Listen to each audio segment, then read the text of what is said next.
Kenapa manusia mendaki Gunung Everest? Gunung ni dah lah susah, mahal, berbahaya, kena tinggalkan keluarga dan kerja berbulan-bulan. Malah ada yang menggadaikan harta benda semata-mata nak mendaki Gunung Everest. Malah juga ada yang kehilangan nyawa, kehilangan jari, kaki dan tangan kerana mendaki Gunung Everest. Cuba kita tanya pula, kenapa manusia memancing ikan sedangkan ikan boleh beli kat pasar? Kenapa manusia berlumba motor, berlumba kereta sedangkan nanti kereta tu patah balik kat tempat asal? Kenapa manusia bersukan untuk menang pinggan emas di Olimpik? Kenapa manusia berkahwin dan beranak sedangkan beranak tu kan sakit? Tapi kenapa manusia masih melakukannya? Jawabnya ialah manusia dijadikan dengan keinginan dan juga cita-cita dan juga perasaan ingin tahu, perasaan ingin mencabar diri, perasaan ingin menghargai, perasaan ingin dihargai dan cuba untuk mengeksplor dunia ini untuk mencari kepuasan dan makna dalam hidup.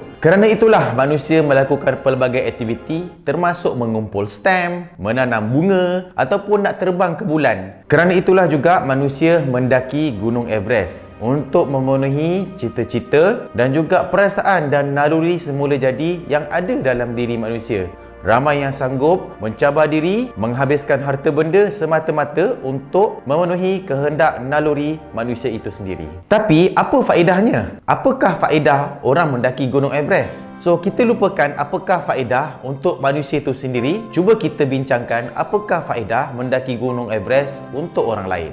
Pertama, dengan melihat orang mendaki Gunung Everest yang sanggup melakukan sesuatu perkara yang mustahil, ia turut memberikan inspirasi kepada orang lain untuk turut mencuba melakukan sesuatu, mencipta kejayaan peribadi yang mungkin juga mengharumkan nama negara dan bangsa itu sendiri. Lihat saja setelah pendakian pertama Gunung Everest oleh rakyat Malaysia pada tahun 1997, selepas itu pelbagai kejayaan yang dicipta oleh rakyat Malaysia yang mengharumkan nama negara kita di persada dunia.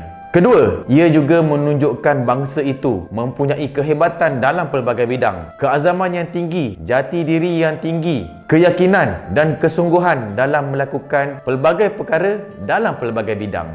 Jadi, setiap orang mempunyai Everest mereka yang tersendiri. Ketiga, janganlah kita hanya melihat kejayaan peribadi pendaki Everest itu sendiri. Kita sepatutnya melihat kejayaan-kejayaan yang berlaku selepas pendakian itu. Banyak kejayaan ataupun pencapaian yang akan dicipta oleh ramai lagi orang Malaysia setelah melihat orang yang mendaki Gunung Everest. Jadi, adakah anda masih rasa mendaki Gunung Everest ni satu perkara yang tak berfaedah, membazir masa, membazir duit dan merugikan negara? Cuba kita fikirkan.